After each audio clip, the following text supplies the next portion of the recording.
हरियाणा में ये लग रहा है मेरे को कि अगर मोदी जी आएंगे तो हम उन्हें घुसने नहीं देंगे, अगर आज जबरदस्ती आएंगे तो उन्हें लठ मार के भगाएंगे। गृह मंत्री अमित शाह और नरेंद्र मोदी जी बाबा के बाबा, आपके जो बाप के बाप बैठे हैं बाबा, वो यहाँ हरियाणा में बैठे हैं, इसलिए आइएगा मत यहाँ। बाबा किसको कहते हैं? हरियाणा के अंदर बाबा दादा को कहते हैं, और दादा कौन होता है? बाप का भी बाप होता है। तो राहुल जी को बाप का बाप बताने वाले गृह मंत्री अमित शाह को ही समझ लेना चाहिए कि बाप का बाप बैठा है यहाँ पर, इसलिए हरियाणा में आपकी चलेगी नहीं।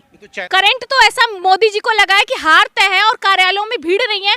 जो उनके कार्यालयों में भी लोग हैं ना, वो भी ये भाड़े के बुलाए लोग हैं। जो गुंडाशाही चलती है, इनकी तानाशाही चलती है, वो तानाशाही इस बार हरियाणा से खत्म होने वाली है। कि मोदी जी आपको हरियाणा घुसने नहीं देंगे, तो मोदी जी हरियाणा घुस नहीं पाए अब तक। आप देखिएगा, सिर्फ सभाएं जहां होती है, जहां सिक्योरिटी होती है, सिर्फ वहीं मोदी जी आपको नजर आएंगे। जिस तरीके से पूरे हरियाणा में अमित शाह और नरेंद्र मोदी की लगातार रैलियां हो रही हैं, उनसे ये जाहिर तौर पर लोगों को समझ में आ गया कि हरियाणा में टफ मुकाबला है। यहाँ इस वक्त हमारे साथ मौजूद हैं स्पोक्स पर्सन तनु जी। पूरे हरियाणा में नरेंद्र मोदी ने ये ऐलान किया है कि लाडो लक्ष्मी योजना के तहत 2100 रुपये हर महिलाओं को दिया जाएगा। देखिए, लक्ष्मी योजना की हम बात बाद में करेंगे। आपने कहा कि प्रधानमंत्री नरेंद्र मोदी हरियाणा आए हैं और सभाएं कर रहे हैं। आपने कहाँ देखा सभाओं में? बड़ी बड़ी सभाएं करी है जहां पूरी सिक्योरिटी है, उसके साथ प्रधानमंत्री नरेंद्र मोदी और गृह मंत्री अमित शाह और बीजेपी के सारे स्टार प्रचारक आ रहे हैं। आप ये देखिए, हरियाणा ने इनको मौका दिया, लेकिन इन्होंने धोखा दिया हरियाणा की जनता को। आप देखिएगा कि गोलियां चल जाती हैं, लेकिन फिर भी बीजेपी के नेता इस पर कुछ नहीं बोलते। विनेश फोगाट बेटी के सम्मान पर बात आ जाती है, लेकिन इस पर भी प्रधानमंत्री नरेंद्र मोदी कुछ नहीं बोलते। वो हरियाणा आते हैं, बड़ी बड़ी सभाओं में आते हैं, पूरी सिक्योरिटी के साथ आते हैं। वो किस लक्ष्मी योजना की बात करते हैं? किसी को पैसे नहीं चाहिए। आप 5000 दीजिए, 10,000 दीजिए। इस देश की जनता को और इस हरियाणा की बेटियों को पैसों से लोभ नहीं है। इस देश की बेटी और इस हरियाणा की बेटी ये चाहती है कि सिक्योरिटी उनकी रहे, उनकी माताएं बहनें सुरक्षित रहे अपने घरों में, और जब वो बाहर पढ़ने निकले, खेलने निकले, कूदने निकले, या फिर वो जॉब पे निकले, तो सुरक्षित रहें। तो सुरक्षा की गारंटी हम मोदी जी से मांग रहे हैं। आप देखिए, मोदी जी ने जिस सुरक्षा की बात की थी, जिस गारंटी की बात की थी, वो गारंटी अब फेल है। हरियाणा के अंदर जो एक तरफा माहौल है, वो कांग्रेस पार्टी का माहौल है। और मैं आपको बता देती हूँ कि मोदी जी बड़ी बड़ी सभाओं में आ सकते हैं, लेकिन अगर गली नुक्कड़ चढ़ाव में आए तो वही हाल होगा जो किसानों ने यहाँ के कहा था, जो हरियाणा के लोगों ने कहा था कि मोदी जी आपको हरियाणा घुसने नहीं देंगे। तो मोदी जी हरियाणा घुस नहीं पाए अब तक। आप देखिएगा, सिर्फ सभाएं जहां होती है, जहां सिक्योरिटी होती है, सिर्फ वहीं मोदी जी आपको नजर आएंगे। आप क्या चाहते हैं कि Modi door to door campaign करें? नहीं, मोदी जी स्टार प्रचारक बन के घूमे। मैं तो चाहती हूँ कि मोदी जी मणिपुर की बेटियों से मिले। मैं तो ये चाहती हूँ मोदी जी विनेश फोगाट से मिले। मैं तो ये चाहती हूँ कि मोदी जी उन तमाम महिलाओं से मिले जिनको दुख तकलीफ है। लेकिन मोदी जी आज किसी से नहीं मिलते। मोदी जी बड़ी बड़ी सभाएं करते हैं, तो उन सभाओं में आप देखिएगा कि भीड़ कितनी होती है। वो सारे आगे की कुर्सियां होती हैं, उसके पीछे की सारी कुर्सियां खाली हैं। पूरी इनकी जो फ्लॉप है, इनके कार्यालयों के बाहर कांग्रेस समर्थक खड़े हैं। आप देखिएगा, पूरे हरियाणा में पूरा विरोध है। कांग्रेस के लाउड स्पीकर का करंट कमजोर हो चुका है। करंट तो ऐसा मोदी जी को लगा है कि हार तय है और कार्यालयों में भीड़ नहीं है। जो उनके कार्यालयों में भी लोग हैं ना, वो भी ये भाड़े के बुलाए लोग हैं, या फिर इन्होंने उनको धमका कर लाए गए हैं। तो बीजेपी धमकाने की जो राजनीति करती है, जो गुंडाशाही चलती है, इनकी तानाशाही चलती है, वो तानाशाही इस बार हरियाणा से खत्म होने वाली है।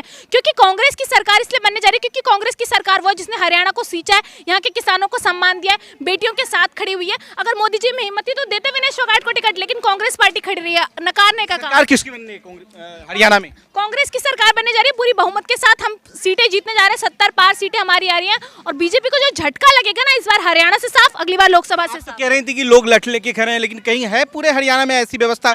लोग खूब जा रहे हैं। लठ लेके खड़े जाइए ना गांव में, मोदी जी को कहिए गांव में जाके सभा करें। कहाँ शहरों में घूम रहे हैं, कहाँ बड़ी बड़ी सभाएं कर रहे हैं? आइए गली नुक्कड़ चौराहे में मिलिए किसानों से, जैसे राहुल जी मिलते हैं किसानों से मिलते हैं, गुड्डा जी जाते हैं किसानों से मिलते हैं, हुड्डा जी जाते हैं बहनों से मिलते हैं, बेटियों से मिलते हैं, और जो जितने भी कैंडिडेट्स हैं यहाँ, वो सब महिलाओं, बेटियों, बहनों सबसे मिलते हैं। लेकिन मोदी जी नहीं मिलते। मोदी जी सिर्फ सभाओं में बड़े लोगों से मिलते हैं, जो उनके सेट किए गए लोगों, जो भारतीय जनता पार्टी के समर्थकों, कुछ चिंटू जो पैसे देके बुलाए गए हों। तो सरकार बन रही है हरियाणा में? हरियाणा में पूरी बहुमत के साथ कांग्रेस। मोदी जी भी तो दावा कर रहे हैं कि 55 पार। बीजेपी दावा कर रही है। बीजेपी दावा करे चाहे मोदी जी दावा करे, 55 पार कहिए, 90 पार कहिए, वो तो उनकी तो अगर हो ना 90 सीट्स भी हो तो वो 100 पार भी बता देंगे। मोदी जी का नारा याद है ना, 400 पार का। धराशायी हो गया। अब हरियाणा में भी धराशायी हो गया। अब आप देखिएगा कि गृह मंत्री आ जाए चाहे मोदी जी आ जाए, पहली बात तो वो आने को तैयार नहीं है। नहीं तो अभी तक मोदी जी हजारों रैलियां कर चुके होते। इलेक्शन खत्म होने के मोदी जी कहीं कहीं किसी किसी जगह गए हैं जहां उनके थोड़े बहुत समर्थक होंगे। तो मोदी जी घुस क्यों नहीं रहे हरियाणा के अंदर? सबसे बड़ा सवाल ये है। देश के प्रधानमंत्री को हरियाणा में घुसने से डर लगने लगा है। ये तानाशाही इनकी खत्म होने वाली है। इस बार हरियाणा के अंदर, मोदी जी को इसका आभास है। अमित शाह कह रहे हैं कि राहुल बाबा को मालूम ही नहीं है कि एमएसपी क्या होती है। अच्छा, राहुल जी को बाबा बताया, इन्होंने शायद और भी कई नाम बताए थे, पप्पू भी कहा था, इन्होंने ये भी कहा था कि ये राजकुमार हैं। तो मैं आपको बाबा का जवाब दे देती हूँ। मैंने तानाशाही वगैरह का जवाब तो बहुत बार दिया, सबने, कांग्रेस पार्टी ने भी दिया है। बाबा किसको कहते हैं हरियाणा के अंदर? बाबा दादा को कहते हैं, और दादा कौन होता है? बाप का भी बाप होता है। तो राहुल जी को बाप का बाप बताने वाले गृह मंत्री अमित शाह को ही समझ लेना चाहिए कि बाप का बाप बैठा है यहाँ पर, इसलिए हरियाणा में आपकी चलेगी नहीं। तो चैलेंजेबल वर्ड आप इस्तेमाल कर रहे हैं। उन्होंने ही कहा, आपने बताया। अब आप खबर तो पढ़ते हैं, आपने बताया कि बाबा कहा, मैं तो आपसे सुन रही हूँ। चलिए, मैंने नहीं पढ़ी वो खबर, चलिए बाबा कह दिया तो आप उसका जवाब भी सुन लीजिए। गृह मंत्री अमित शाह और नरेंद्र मोदी जी, बाबा के बाबा, आपके जो बाप के बाप बैठे हैं बाबा, वो यहाँ हरियाणा में बैठे हैं, इसलिए आइएगा मत यहाँ पे। ओबीसी दलित विरोधी है कांग्रेस पार्टी। कांग्रेस पार्टी दलित विरोधी है। दलितों के साथ क्या होता है, इनके नेता पेशाब कर देते हैं दलितों के ऊपर। हरियाणा के अंदर दलितों को किस तरीके से देखते हैं आप देखिएगा। जाट के नाम पे ये लोग वोट लेते हैं, और आज जाट गुजर सब जो है एक तरफा कांग्रेस के साथ है, क्योंकि उन्होंने भरोसा कर देख लिया नरेंद्र मोदी पर, उन्होंने भरोसा कर देख लिया भारतीय जनता पार्टी पर। नकारने का काम कर रहे हैं यहाँ से लोग। दलाल और बिचौलियों का, दामादों का ये हरियाणा में सरकार थी जब कांग्रेस पार्टी। ये ना सीधा दामाद पे, बेटे पे, सब पे चले जाते हैं। अपने नेता नहीं देखते, खुद के बेटे ही सारे लगा देते हैं। बीसीसीआई में, आईसीसी में, सब जगह अपने परिवार को लगा देते हैं। लेकिन इनको ये समझ नहीं आती, ये दामाद किसको कह रहे हैं? वाड्रा जी को कह रहे हैं। वाड्रा जी पे इन्होंने केस करवाया था ना, इन्होंने रेड पड़वाई थी ना, क्या हुआ? कुछ मिला? कुछ नहीं मिला। अरे झूठे हैं ये लोग, मंच से झूठ बोलते हैं। मंगलसूत्र, मंदिर, मस्जिद की बात करने वाले आज दलितों के बता रहे हैं कांग्रेस विरोधी है। आप ये सोचिए, जब इनके पास मुद्दे नहीं होते ना, तो सीधा ये दामाद पर चले जाते हैं, प्रियंका गांधी पर चले जाते हैं, सोनिया गांधी पर, कभी कभी तो ये लोग इंदिरा गांधी पर मूवी बनाने चले जाते हैं। तो ऐसे लोगों से क्या अपेक्षा रखते हैं आप कि वो वाड्रा जी पे नहीं बोलेंगे क्या? कांग्रेस में क्या स्थिति लग रही है? आप लोगों जिस तरीके से पीएम मोदी कह रहे हैं, अमित शाह की रैलियों में जिस तरीके से उन्होंने बातें रखी है, लग रहा है कि कांग्रेस बैकफुट पर नजर आ रही है। उनका कॉन्फिडेंस लेवल तो देखिए, जिस तरीके से वो स्पीच डिलीवर कर रही है। देखिए, स्पीच डिलीवर करना, मोदी जी के पास रैली प्रॉम्प्टर है, उससे वो स्पीच डिलीवर करते हैं। लेकिन मोदी जी सभाओं में नहीं जा रहे। आप देखिए, गली नुक्कड़ चौराहों में जो सभाएं होती है उसमें मोदी जी नहीं पहुंच रहे।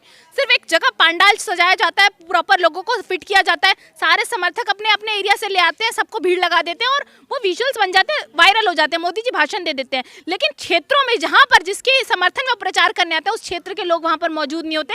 वो सिर्फ भारतीय जनता पार्टी के वो समर्थक है जो घरों में बैठे रहते हैं, जो कुछ चंद वोट कर देते हैं उनको। मैं आपको बता देती हूँ कि जिस भी क्षेत्र में नरेंद्र मोदी कदम रखते हैं, वहां से तो सुपड़ा ही साफ हो जाता है। आप देखिए, विदेश कहते हैं, विदेशों में सुपड़ा साफ होने लग गया, तो देश में क्या ही होगा? पिछले कई दिनों में बीजेपी जिस तरीके से प्रचार प्रसार कर रही है, ऐसा नहीं लग रहा है कि जो है वोट बैंक में इजाफा, जो उनका फिक्स वोट बैंक है, या उनकी तरफ थोड़ा सा लहर? जब कांग्रेस की सरकार थी तो कांग्रेस ने देश को लूटा नहीं है, तो उनके पास इतना पैसा नहीं है कि वो इतना प्रचार प्रसार, इतने पैसे खर्च कर सके। बीजेपी के पास पैसा है, लुटा रहे हैं। उनको लगता है कि सारे पैसे देश की जनता के टैक्स के पैसे बर्बाद कर देने चाहिए, लुटा देने चाहिए, तो वो लुटा रहे हैं, पैसे बांटेंगे वो। यही बात तो अमित शाह कह रहे हैं कि कट करप्शन कमीशन की सरकार थी हुड्डा की। करप्शन कितना ज्यादा बढ़ चुका है हरियाणा के अंदर। हुड्डा की सरकार, पिछले सरकार में कोई करप्शन नहीं था उस टाइम, तो बिल्कुल सब कुछ ठीक था। आज की डेट में करप्शन इतना है कि छोटे छोटे बच्चे नशा कर रहे हैं, गोलियां चल जाती है हरियाणा के अंदर, लेकिन इस पर कोई भी एक्शन नहीं लिया जाता। इतनी ज्यादा परेशान है, कब क्या दुर्घटना बीच सड़क हो जाए आपके बच्चों के साथ, आप ये सोच नहीं सकते।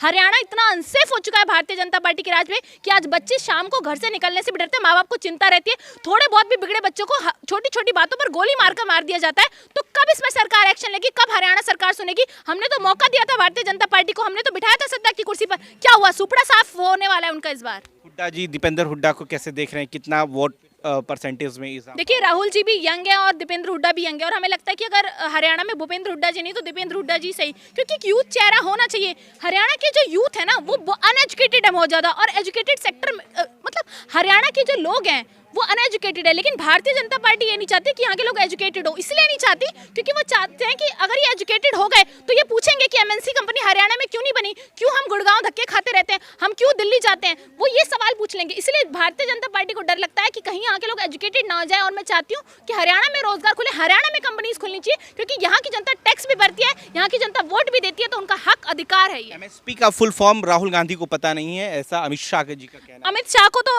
राहुल गांधी जी को एमएसपी का फुल फॉर्म पता है, ये नहीं पता, ये तो सदन में भी उन्होंने देख लिया और जमीन पर भी देख लिया कि कितने फुल फॉर्म्स उनको पता है, कितनी नहीं पता, कितना राजनीति को समझते हैं और कितना लोगों को वो समझते हैं। तो गृह मंत्री अमित शाह को तो याद होना चाहिए कि एक शब्द इस्तेमाल किया गया था सुप्रीम कोर्ट ने, उनके लिए तड़ीपार शब्द का प्रयोग किया गया था कोर्ट ने, तो वो शब्द भी उनको याद रहना चाहिए। तो अगर हिम्मत है तो वो उस पर बात कर लीजिए, इसको इलेबोरेट कर लीजिए कि उसका मतलब क्या होता है, शायद अमित शाह जी को पता ना हो।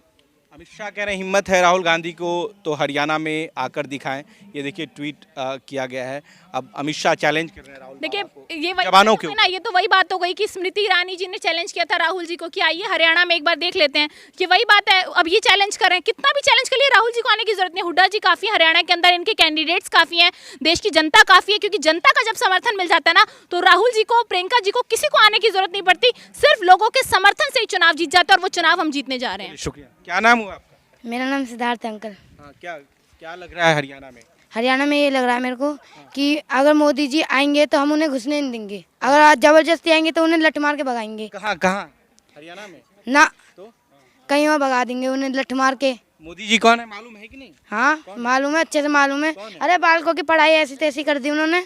बालकों की? हाँ हम बच्चों की होती है। तो मम्मी पापा बात करते हैं कि किसको वोट करना है इस बार की नहीं करना है? कांग्रेस को मोदी जी को नहीं? नहीं बीजेपी को नहीं? नहीं। क्यों? अरे बीजेपी ने क्या वोट आते हैं उसी में कुछ कर देते हैं, फिर उसके बाद बंद।